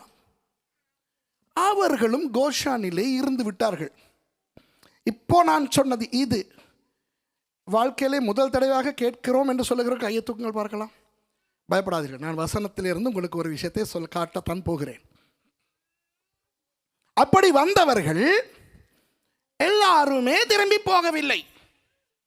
அவர்களும் கானானிலே இருந்து வந்த தங்கள் கூட்டாளிகளாகிய இந்த இஸ்ரவேலர்களோடு தங்கிவிட்டார்கள். ஏன்? இஸ்ரவேலர்களுக்கு நல்ல இடம் அல்லவா கொடுக்கப்பட்டது? அப்படித்தானே? ஞாபகம் இருக்கிறதா? பச்சை பசேல் என்ற நைல் நதி ஓரமான கோஷான் நிலத்தை தான் பார்வோன் கொடுக்கிறார். அங்கு அவர்கள் எகிப்திலே இஸ்ரவேல் ஜனங்கள் பெருகுகிறார்கள். இப்போ உண்மையாக அந்த கோஷான் கொடுக்கப்பட்டது யாருக்கு? யாக்கோபின் சந்ததிக்கு. அந்த 70 பேர் வந்தார்களே அவர்களுக்கு. அப்போ அவர்களோடு வந்த ஒரு சில கேனியர்கள் வேண்டாம், கேனீசியர்களை பற்றி மட்டும் பேசுவோம். கேனீசியர்கள் அவர்கள் இப்படி நினைத்திருந்தால், அடா நாங்கள் கானானிலிருந்து வந்தோம், இவர்கள் மூலமாக எங்களுக்கு இந்த நன்மை கிடைத்தது என்று சொல்லி இவர்களோடு அடையாளப்படுத்தி கொண்டு எங்கள் பெண்களை இவர்களுக்கு கல்யாணம் கட்டி கொடுத்து, இவர்கள் பெண்களை எங்களுக்கு கல்யாணம் கட்டி கொடுத்து, இவர்களோடு நாங்களும் இணைவோம் என்று இணைந்திருக்க மாட்டார்களா? ஓகே, யோசிங்க. இணைந்திருக்கலாம். ஓகே, சரி. அப்படி இணைந்திருந்தால் அவர்கள் இஸ்ரவேலர்களால் ஏற்றுக்கொள்ளப்பட்டிருக்க மாட்டார்களா? யோசித்து பாருங்கள். ஓகே, சரி. அப்பொழுது அவர்கள் இணைகிறார்களோ இல்லையோ, இப்போ இஸ்ரவேலர்களும் பெருகுகிறார்கள், அவர்களோடு இருந்த ஏனைய மக்களும் பெருகுகிறார்கள். நூற்றாண்டுகள், தசாப்தங்கள், நூற்றாண்டுகள் ஆகின்றன. யோசேப்பை அறியாத ஒரு பார்வோன் தோன்றுகிறான். இப்போ அந்த யோசேப்பை அறியாத பார்வோன் இவர்களை அடிமைப்படுத்தும் பொழுது இவர்களோடு காணப்படும் அந்த மற்ற இன மக்களையும் அடிமைப்படுத்தி இருப்பானா இல்லையா? அடிமைப்படுத்தி இருப்பான் தானே? அப்போ அவர்களும் பாவம் செங்கல் சுட்டிருப்பார்களா இல்லையா? அவர்களும் பாவம், ஐயோ இந்த எகிப்தியரை விட்டு நாங்கள் தப்பியோட எங்களுக்கு வழி இல்லையா என்று எங்கி இருப்பார்களா இல்லையா? இப்படி இருக்கும் பொழுது திடீரென மோசே வருகிறார். மோசே வந்து 10 வாதைகளை காட்டும் பொழுது இஸ்ரவேலர்கள் சந்தோஷப்பட்டதோடு அவர்களோடு இருந்த அந்த வேற்று இன மக்களும் சந்தோஷப்பட்டிருப்பார்களா இல்லையா? நான் சொல்வது உண்மையாக இருந்தால் அவர்களும் சந்தோஷப்பட்டிருப்பார்களா இல்லையா? கடைசியிலே பார்வோன் போய் தொலையுங்களடா என்று இவர்களை அனுப்பும் பொழுது இஸ்ரவேலர்கள் மட்டுமா போயிருப்பார்கள்? அந்த மக்களும் போயிருப்பார்கள் அல்லவா? ஆமாவா இல்லையா? சரி, இப்போ சுரேஷ் ராமச்சந்திரன் சொல்வது உண்மையா பொய்யா? யாத்ராகமம் 12:38 வாசிங்க. 37, 38, 37, 38 வாசிங்க. இஸ்ரவேல் புத்திரர் ராமசேசை விட்டு கால்நடையாய் பிரயாணம் பண்ணி சுக்கோத்துக்கு போனார்கள். ஹலோ, இஸ்ரவேல் புத்திரர் ராமசேசை விட்டு கால்நடையாய் பிரயாணம் பண்ணி சுக்கோத்துக்கு போனார்கள். அவர்கள் பிள்ளைகள் தவிர எத்தனை பேர்? ஆண் பிள்ளைகள் 6,00,000 புருஷர்களாய் இருந்த 6,00,000 புருஷர்கள். அடுத்த வசனத்தை வாசிங்க. அவர்களோட கூட பல ஜாதியான ஜனங்கள் அநேகர் போனதும் அன்றி மிகுதியான ஆடு மாடுகள் முதலான மிருக ஜீவன்களும் போயிற்று. அவர்களோட கூட பல ஜாதியான ஜனங்கள் அநேகர் போனதுமன்றி. இப்ப சொல்லுங்க, எத்தனை பேர் இப்பதான் இந்த வசனத்தை நோட் பண்றீங்க? கையை தூக்கி காட்டுங்க வெக்கப்படாம. சரியா? சுரேஷ் ராமச்சந்திரன் சொல்றது சரியா? இவ்வளவு காலம் இந்த கையை தூக்கினவர்கள் என்ன நினைத்து கொண்டிருக்கிறீர்கள்? 1000க்கு மேலாக இந்த வசனத்தை வாசித்திருப்பீர்கள், 1000 தடவைக்கு மேலாக. ஆனால் உள்ளே நுழைந்திருக்காது. ஆனால் இப்போ புரிகிறதா? இஸ்ரவேலர்கள் மட்டுமல்ல எகிப்தை விட்டு போனது. எத்தனை பேர் போயிருக்கிறார்கள்? பல ஜாதியான ஜனங்கள். அப்ப இவர்கள் யார்? யார் போயிருப்பார்? எகிப்திலே நன்றாய் வாழ்ந்தவர்கள் போயிருப்பார்களா? ஏன் போனார்கள்? இவர்களும் அடிமைகளாய் இருந்தபடியால் தப்பினோம் பிழைத்தோம் என்று ஓடுகிறார்கள். இப்ப விளங்குதா? 6,00,000 ஆண்களும் அவர்களுடைய அம்மாமார், மனைவிமார், பிள்ளைகள், அது போக பாருங்கள் இந்த வசனத்தை, அவர்களோட கூட பல ஜாதியான ஜனங்கள் அநேகர் போனார்கள். யார் அவர்கள்? கேனியர்கள், கெனீசியர்கள். இந்த கூட்டம் இப்போ விளங்குதா உங்களுக்கு? இப்போ மறுபடி நீங்கள் சொல்லுங்க, எத்தனை பேர் இன்றைக்குத்தான் தெரியும் இஸ்ரவேலர்கள் மட்டும் வெளியேறவில்லை, புறஜாதியாரும் வெளியேறினார்கள் என்று இன்றைக்குத்தான் தெரியும் என்று சொல்லுகிற கை தூக்குங்க. Price card. இதுதான் பெரிய ரகசியம். ஏனென்றால் இதில் தான் நாம் வருகிறோம். இது நம்மை குறித்த ஒரு தீர்க்க தரிசன அடையாளம். நாம் புறஜாதியார். நன்றாய் கவனியுங்கள், நன்றாய் கவனியுங்கள். எகிப்து என்பது பாவ உலகத்துக்கு அடையாளம். கானான் என்பது பரலோகத்துக்கு அடையாளம். வனாந்தர பிரயாணம் என்பது ரட்சிக்கப்பட்ட நாளிலிருந்து ஒன்று நாம் மரிக்கும் வரை அல்லது சபை எடுத்துக்கொள்ளப்படும் வரை நாம் வாழுகின்ற அந்த வாழ்க்கைக்கு அடையாளம். இந்த எகிப்து என்கின்ற பாவ வாழ்க்கையிலிருந்து ஆண்டவர் வெளியே கொண்டு வருகிறவர்கள் இஸ்ரவேலர்கள் மாத்திரமல்ல, யூதர்கள் மாத்திரமல்ல, புறஜாதியார் மேலும் எனக்கு அக்கறை இருக்கின்றது என்பதனை ஆண்டவர் எகிப்திலே வைத்தே தீர்க்க தரிசனமாக அவர் நிரூபித்து விட்டார். புரியுதா? இப்போ சொல்லுகிறேன் கேளுங்கள். அந்த கேனீசியர்கள் வம்சத்திலே வந்த ஒரு புறஜாதியான் தான் எப்புன்னே. அந்த புறஜாதியானுடைய மகன் தான் காலேப். காலேப் யூதனே அல்ல, காலேப் இஸ்ரவேலனே அல்ல, புறஜாதியானாய் இருந்து இஸ்ரவேலனாய் மாறினவன் நமக்கு அடையாளம். நாம் யார்? நாம் இஸ்ரவேலர்கள் அல்ல, நாம் யூதர்கள் அல்ல, புறஜாதியார். ஆனால் இன்று நாம் ஆவிக்குரிய இஸ்ரவேலர்கள். இன்று நாம் ஆபிரகாமின் சந்ததி. இன்று நாம் ஆவிக்குரிய இஸ்ரவேலர்கள். ஆமாவா இல்லையா? அப்போ நாம் யார்? காலேபுக்கள். விளங்குதா உங்களுக்கு? புறஜாதியார். இப்போ ஒன்று சொல்லுகிறேன். யார் வாக்குத்தத்தம் பண்ணப்பட்ட தேசத்துக்குள் போகிறார்கள்? யோசுவா போகிறார். யோசுவா யாருக்கு அடையாளம்? யூதர்களுக்கு அடையாளம். காலேப் போகிறார். காலேப் யாருக்கு அடையாளம்? புறஜாதியாருக்கு அடையாளம். அதாவது பரலோகம் என்கின்ற கானானுக்குள் இஸ்ரவேலர்கள் மாத்திரமல்ல, புறஜாதிகளையும் நான் கொண்டு போவேன் என்பதுதான் ஆண்டவர் அன்று காண்பித்த அந்த அடையாளம். இன்னும் ஒன்றை சொல்லுகிறேன், கவனியுங்கள். இன்னும் ஒன்றை சொல்லுகிறேன். அந்த காலேப் இஸ்ரவேலனாய் மாறுகிறார். அவருடைய அப்பா மாறி இருக்கலாம், அவருடைய தாத்தா மாறி இருக்கலாம், நமக்கு தெரியாது.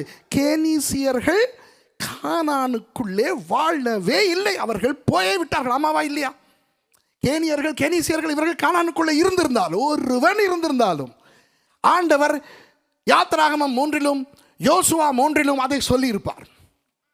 அவர் சொல்லாததுக்கு காரணம், ஆதியாகமம் 15 போது அவர்கள் இருந்தார்கள், யாத்திராகமத்தின் போது அவர்கள் இல்லை. அவர்கள் எல்லாருமே இங்கே வந்து அவர்கள் எல்லாருமே யூதர்களோடு இணைந்திருக்க வேண்டும். புரிகிறதா? அப்படி அவர்கள் யூதர்களோடு இணையும் பொழுது தெரிந்தோ தெரியாமலோ, விரும்பியோ விரும்பாமலோ எந்த கோத்திரத்துக்குள் சேர்ந்திருக்கிறார்கள்? யூதா கோத்திரத்துக்குள்.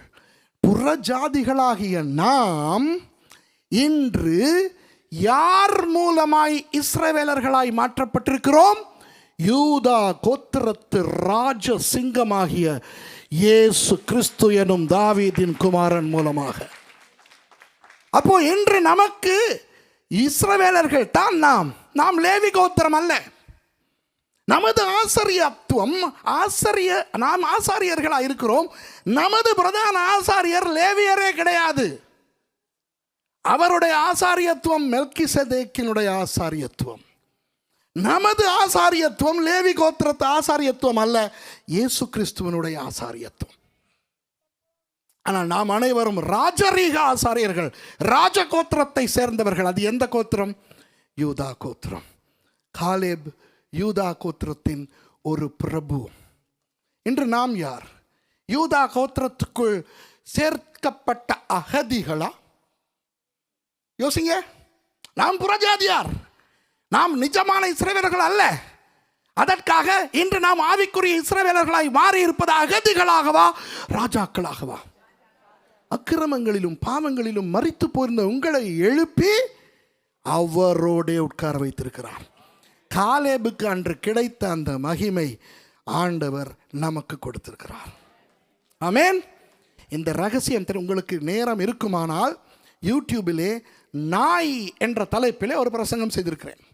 அதில் நான் தமிழிலேயும் ஆங்கிலத்திலேயும் பேசுகிறேன். ஒருவர் சிங்களத்திலே மொழிபெயர்க்கிறார். அதிலே நான் தெளிவுபடுத்துவேன். சீதோனுக்கு இயேசு போயிருந்த பொழுது ஒரு கானானிய ஸ்திரீ வந்து தன் மகளுக்கு சுகம் வேண்டும் என்று கேட்கும் பொழுது இயேசு பிள்ளைகளின் அப்பத்தை நாய்களுக்கு கொடுக்க மாட்டேன் என்கிறார். அவள் யார் என்று நான் சொல்லுவேன். கேனிசிய வம்சத்தில் வந்த ஒருத்தி, சைரோபீனிஷியன் பெண். அவளுக்கும் சங்கதிகள் தெரியும். இயேசுவும் அந்த பெண்ணும் பேசிக்கொண்டது அவர்கள் இருவருக்கும் மட்டும்தான் புரிந்தது. இயேசு என்ன சொல்லுகிறார்? பிள்ளைகளின் அப்பத்தை நாய்களுக்கு போடக்கூடாது என்று. உடனே அவள் சொல்லுகிறாள், மேஜையில் இருந்து விழுகிற துணிக்கைகளையாவது நாய் சாப்பிடுமே. அது ஏன் அவள் அப்படி சொன்னாள்? இயேசு உடனே அவளை பார்த்து, இவளுடைய விசுவாசம் பயங்கரமானது என்று பாராட்டுவது ஏன்? மத்தேயு 15ஆம் அதிகாரத்தில் அந்த சம்பவம் வருகிறது.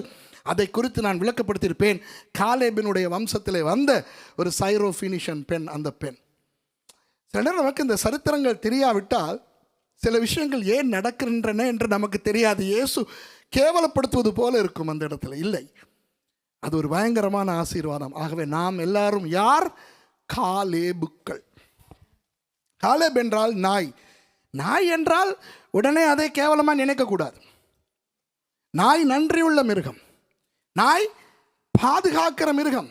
வேதத்திலே நாயை பற்றி கேவலமாயும் இருக்கிறது. கள்ள உபதேசிகர்களுக்கு நாய்களுக்கு ஜாக்கிரதையாக இருங்கள் என்று பிலிப்பியர் 3:2 சொல்லி இருக்கிறது. நாய் தான் கக்கினதற்கு திரும்புவது போல என்றெல்லாம் இருக்கிறது. ஆனால் வேதத்திலே 2 தடவை, ஒன்று யோபு புத்தகத்திலும் 30ஆம் அதிகாரத்திலும், ஒன்று ஏசாயா புத்தகத்திலும் நாய்களை பற்றி நல்ல விஷயங்களும் உண்டு. நாயினுடைய ஒரு நல்ல குணம் என்னவென்றால் நன்றி உள்ள மிருகம். கேனீசியனான புறஜாதியான காலேப் ஒரு நன்றி உள்ள மனுஷனாக, ஒரு தூய்மையான இஸ்ரவேலனாக பரிணமித்திருந்தார். எத்தனை பேருக்கு தெரியும் இன்றைக்கு தான் காலேப் புறஜாதியான்னு சொல்லி? கையை தூக்கி காட்டுங்க, வெக்கப்படாதீங்க. Price God. இப்போ பாருங்கள், 150% யூதனும் 150% புறஜாதியானும் கானான் தேசத்துக்குள்ளே போகிறார்கள். என்ன அடையாளம்? சூப்பர் அடையாளம். பரலோகத்துக்கு இஸ்ரவேலன் மாத்திரம் போக மாட்டான், புறஜாதியானும் போவான் என்பதற்குரிய அடையாளத்தை அங்கே ஆண்டவர் காட்டிவிட்டார். விளங்குதா? இன்னும் ஒன்றை நான் உங்களுக்கு நாளை விளங்கப்படுத்துவேன். இன்னும் ஒரு பயங்கரமான விஷயத்தை நாளைக்கு நான் சொல்வேன், இந்த உள்ளே நுழைந்தவர்களை பற்றி. இப்போ காலேபை பற்றி உங்களுக்கு ஆசீர்வாதமா? இப்போ புரிஞ்சுதானே? வசனத்திலேருந்து காட்டிட்டேனா? அப்போ நான் சொன்ன கதை உண்மை தானே, அது பொய் அல்ல. தானியம் வாங்க வந்தவர்கள் தங்கினது, இஸ்ரவேலர்களோடு ஐக்கியமானது, இப்போ உங்களுக்கு வசனத்திலிருந்தே காட்டிவிட்டேன், அவர்களும் தான் வெளியே போனார்கள் என்று. இப்போ ஒரு அருமையான ஒரு சம்பவத்தை நான் உங்களுக்கு காட்டிவிட்டு இன்று முடிக்க விரும்புகிறேன். அது என்னவென்றால், இந்த வேவு பார்க்க போனவர்களில் யோசுவாவும் காலேபும் நல்ல அறிக்கையை சமர்ப்பித்தபடியால் அவர்கள் மாத்திரம்தான் போவார்கள் என்று ஆண்டவர் சொல்லிவிட்டார். மோசேக்கு பிறகு தலைமைத்துவத்தை ஆண்டவர் யோசுவாவுக்கு கொடுத்து விட்டார். சரியோ? நாளைக்கு யோசுவா 1ஆம் அதிகாரத்தில் விஷயங்களை நான் உங்களுக்கு காண்பிப்பேன். இன்று யோசுவா 2வது அதிகாரத்துக்கு போவோம். அதிலே ஒரு நமக்கெல்லாம் நன்கு தெரிந்த ஒரு விடயம் நடக்கிறது. 1வது வசனத்தை வாசிங்க. நூனின் குமாரனாகிய ஜோசுவா சித்தியமிலிருந்து வேவுகாரராகிய 2 மனுஷரை இரகசியமாய் வேவு பார்க்கும்படி அனுப்பி, நீங்கள் போய் தேசத்தையும் எரிகோவையும் பார்த்து வாருங்கள் என்றான். அவர்கள் போய் ராகாப் என்னும் பெயர் கொண்ட வேசியின் வீட்டுக்குள் பிரவேசித்து. சிஸ்டர் நிறுத்துங்க, மிச்ச கதையை நான் சொல்றேன். 23வது வசனத்தை வாசிங்க. அந்த 2 மனுஷரும் திரும்பி மலையிலிருந்து இறங்கி ஆற்றை கடந்து நூனின் குமாரனாகிய யோசுவானிடத்தில் வந்து தங்களுக்கு சம்பவித்த யாவையும் அவனுக்கு தெரிவித்து. ஓகே, கவனிங்க. இந்த இந்த இந்த இந்த சம்பவத்தை நான் உங்களுக்கு சுருக்கமாக சொல்லுகிறேன். மோசே எப்படி வேவுக்காரர் 12 பேரை அனுப்பினாரோ, அதே போல் இந்த தடவை யோசுவா 2 பேரை அனுப்புகிறார், எரிகோவை பார்த்து விட்டு வர சொல்லி. எல்லாம் கவனிங்க, நல்லா இன்ட்ரெஸ்டாக இருக்கும். அப்போ 2 பேரும் போகிறார்கள். இந்த பயல்கள் எப்படி உடித்து கொண்டு போனார்கள், எப்படி பேசிக்கொண்டு போனார்கள் என்று எனக்கு தெரியாது. மாட்டிக்கொண்டார்கள். எவனோ அடையாளம் கண்டு விட்டான். இந்த இஸ்ரவேல் எபிரேயர்களில் 2 பேர் வந்து விட்டார்கள் என்ற செய்தி எரிகோவின் ராஜாவுக்கே போய்விட்டது. உடனே ராஜா, நீங்கள் பிறகு வாசித்து பாருங்களா நேரம் இருக்கும்போது, ராஜா சட்டம் போடுகிறான், எல்லா கதவுகளையும் மூடுங்கள். எரிகோவை சுற்றி பெரிய மதில் இருந்தது. நாளைக்கு அதை குறித்து விபரமாய் சொல்லிக் கொடுக்குறேன்னா, 26 அடி உயரம், 53 அடி அகலம், இதெல்லாம் நாளைக்கு பார்ப்போம். அந்த மதிலிலே ஆங்காங்கே கதவுகள் இருந்தன. எல்லா கதவுகளையும் இழுத்து மூடி ஆயிற்று. அந்த மதில்களுக்குள்ளே சிலருடைய வீடுகள் இருந்தன. சில இராணுவ வீரர்களின் வீடுகள், சில அசிங்கமான விபச்சாரிகளுடைய வீடுகள் எல்லாம் இருந்தன. இந்த 2 ஆண்களும் மாட்டிக்கொண்டார்கள் உள்ளே. இப்போ இவர்களுக்கு தெரியும், ஆடாடா மாட்டிக்கொள்ள போகிறோம் என்று. அப்போ இவர்கள் கவனிக்கிறார்கள், ஒரு வேசியனுடைய வீடு. இப்போ நீங்க கேட்காதீங்க, முன்பின் அறியாத ஒரு தேசத்திலே ஒரு வேசியின் வீட்டை எப்படி அடையாளம் கண்டார்கள் என்று என்னிடத்திலே கேட்காதீர்கள். அது ஆண்களுக்கு இருக்கிற ஒரு வரம். எங்களை எங்கே கொண்டு போய்விட்டாலும் எங்கே வேசிகள் இருக்கிறா அப்படிங்கிறது மோப்பம் பிடிப்போம். ஆமாவா இல்லையா சோமரி, ஆமாவா இல்லையா சிசிலியா, பாருங்க தலையாட்டுற நந்தன்.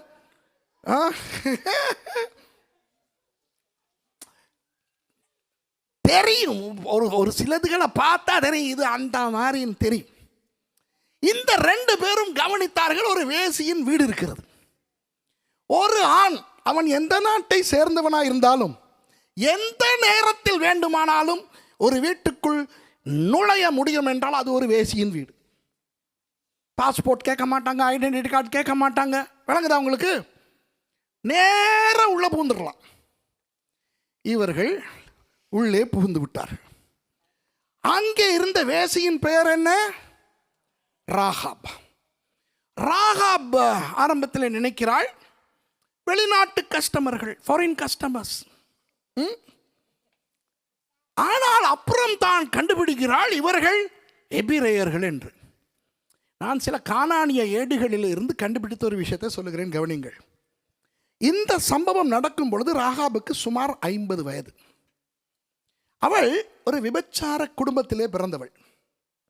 அவள் 10 வயதாக இருக்கும் பொழுது அவளுடைய அம்மாமார், அவளுடைய மற்ற அந்த மூத்த விபச்சாரிகளோடு வேசித்தனம் பண்ண வந்த ஆண்கள் என்ன பேசிக்கொண்டார்கள் என்றால், எகிப்திலே இருக்கிற ஒரு அடிமை கூட்டம் பயங்கரமான தாக்குதல்களை எகிப்தியர்களுக்கு நடத்திவிட்டு தண்ணீரை இரத்தமாக்கி தவளை பேன் வண்டெல்லாம் வர வைத்து கல்மழையெல்லாம் பொழிய வைத்து எகிப்தை விட்டு வெளியே வந்திருக்கிறதாம். செங்கடலை பிளந்து கொண்டு வந்ததாம். இப்படியெல்லாம் இந்த 10 வயது சிறுமி கேள்விப்படுகிறாள். இப்போ இன்று கூட சின்ன பிள்ளைகளுக்கு பேட்மேன், சூப்பர்மேன், ஜெமினி மேன் என்றால் ஒரு ஆசை வரும். நம் சின்ன காலத்திலே கூட நைட் ரைடர், எத்தனை பேருக்கு நைட் ரைடர் ஞாபகம் இருக்குது?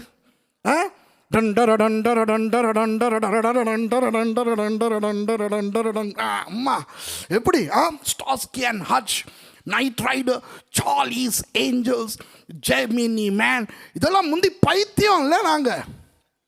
அது போல இந்த 10 வயது சிறுமிக்கு யாரோ எபிரேயர்களாம்.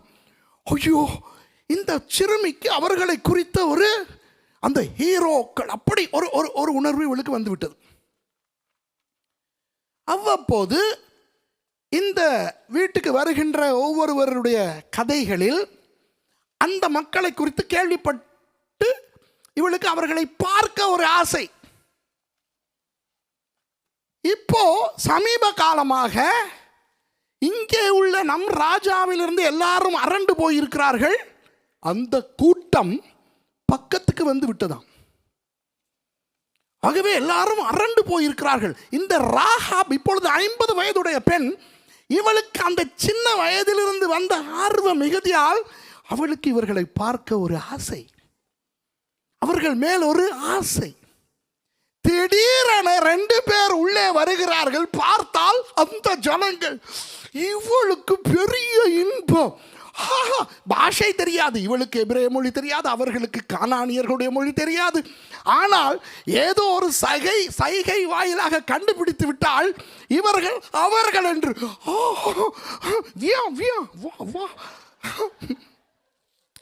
உங்களை பிடிக்கத்தான் எங்க ராஜா ஆள் அனுப்புறான் என்று ஒழித்து வைத்து, உங்களுக்கு சம்பவம் தெரியும் அல்லவா, ஒழித்து வைத்து அந்த ராஜாவினுடைய ஆட்கள் வருகிறார்கள். வந்து இவளிடத்தில் கேட்கிறார்கள், 2 பேர் வந்தாங்களாமேன்னு. அவள் என்ன சொன்னாள்? ஒரு விபச்சாரி துணிந்து சொல்லக்கூடிய ஒன்றை சொன்னாள். என்ன சொன்னாள்? வந்தார்கள் போனார்கள். இப்போ வேற யாரும் சொல்ல முடியுமா அதை? இப்போ உங்கள் வீட்டுக்கு யாராவது வந்துட்டு போனால் போலீஸ் வந்து கேட்டால் அப்படி சொல்ல முடியாது. ஏன் வந்தார்கள் கேட்பாங்களா இல்லையா? ராகாப் கிட்ட எப்படி கேட்க முடியும்? ஏன் வந்தார்கள்? நான் அது தெரியாதா? வந்தாங்க போயிட்டாங்க, இந்த பக்கமாக தான் போகிறாங்க என்று போய் சொன்னாள். அவர்கள் தேடி போனார்கள். இப்போ இதை குறித்து நாளைக்கு நான் இன்னும் கொஞ்சம் பேசுவேனா? அது ஒரு விஷயம் தெரியுமா?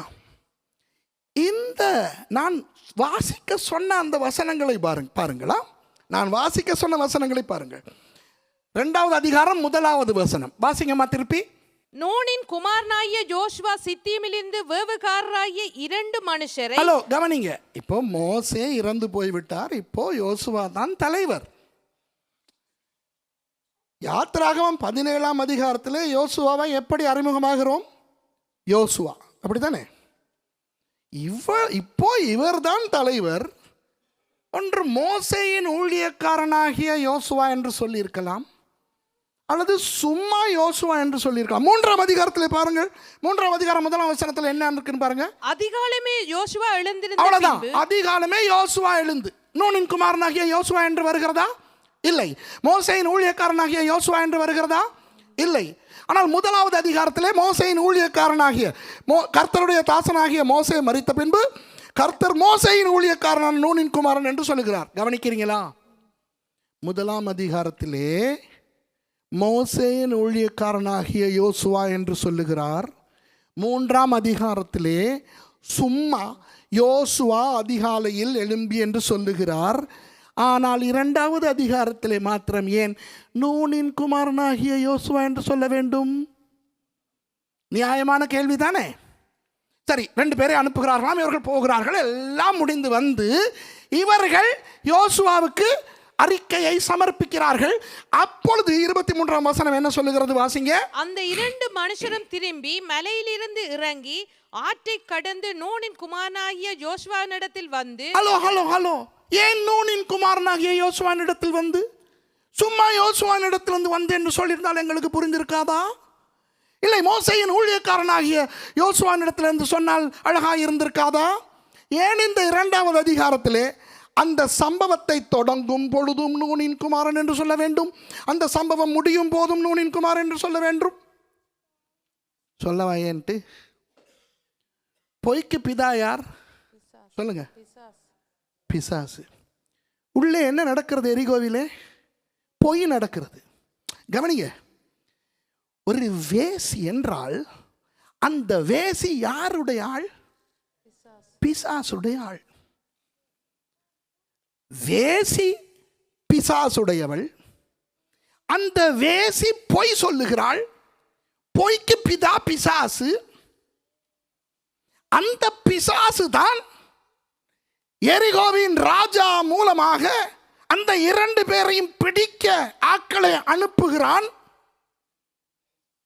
அவர்கள் வந்து ராகாபிடத்தில் கேட்கிறார்கள், இங்கே வந்தார்களா என்று. பிசாசின் ஆளாகிய ராகாப் பிசாசுக்கு சொந்தமான பொய்யை பிசாசின் மக்களுக்கு சொல்லியும் அந்த பிசாசுக்கு அந்த பொய்யை பிடித்து கொள்ள முடியாமல் போய்விட்டது. எவ்வளவு வெக்கம்னு பார்த்தீங்களா? அப்படி கேவலப்படுத்துவதற்கு தான் ஆண்டவர் பாம்பின் குமாரனாகிய யோசுவா என்று இந்த இடத்துல சாத்தானை கேவலப்படுத்த எழுதுகிறார். புரியுதா? அதாவது சாத்தானே, உன் ஆள் நூன் பாம்பு, பாம்பின் குமாரன், உன் ஆளாய் இருந்தவனை நான் என் ஆளாய் மாற்றி என் ஆள் மூலமாக என் 2 ஆட்களை உன் நகரத்துக்குள் அனுப்பி உன் ஆளாகிய ஒரு வேசி மூலம் உனக்கு சொந்தமான பொய்யை பயன்படுத்தி இவர்கள் தப்பியோட வந்ததை நான் உனக்கு சொல்லுகிறேன் பிசாசே. சீ, வெட்கமா இல்லை என்று சாத்தானை கேவலப்படுத்தத்தான் அந்த சம்பவம் தொடங்கும் பொழுதும் பாம்பின் குமாரன், முடியும் பொழுதும் பாம்பின் குமாரன் என்று வருகிறது. நமது ஆண்டவர் எப்படி வீரன்! உங்களுக்கு புரியுதா நான் சொல்றது? சும்மா யோசுவா என்று சொல்லியிருந்தால் அது அவ்வளோ பெரிய கிக்காக இருந்திருக்காது. மோசேயின் ஊழியக்காரன் என்று சொல்லியிருந்தாலும் ஒரு கிக்காக இருந்திருக்காது. ஆண்டவருக்கு வேண்டும் பிசாசுக்கு சொல்வதற்கு. ஆஃப்டர் ஆல் ஓம் பொய்யை தான் அவங்க பயன்படுத்த. ஆண்டவர் பொய் சொல்ல வைக்கவில்லை, ஆண்டவர் பொய் சொல்ல வைக்கவில்லை, அவர்களாய் சொன்னார்கள். ஆனால் பாவம் பிசாசு அவனுடைய ஒரு ஆள் அவனுடைய பொய்யை பயன்படுத்துவதை ஏன் கண்டுபிடிக்க முடியாத அளவுக்கு பலவீனமான ஒரு பேய். அந்த பேய் தான் இன்றைக்கு நம்மை பயமுறுத்தி கொண்டு இருக்கிறது. அந்த பேய்க்கு பயப்பட்டால் நாம் எல்லாம் மனிதர்களா? நம் தேவன் யார்? யோசுவாவின் தேவன், நூனின் குமாரனை தேவனுடைய மனுஷனாய் மாற்றின தேவன், சாத்தானுடைய பொய்யையே சாத்தானுக்கு எதிராய் தூண்டி விடுகிற தேவன். நாளைக்கு ராகாபை பற்றி நான் உங்களுக்கு இன்னும் அரிய தகவல்களை தருவேன். அருமையான சில விஷயங்களை கடைசி நாளாக நாளைய தினத்திலே நாம் படிக்கப் போகிறோம். ஆசீர்வாதமாக இருந்ததா? Praise the Lord.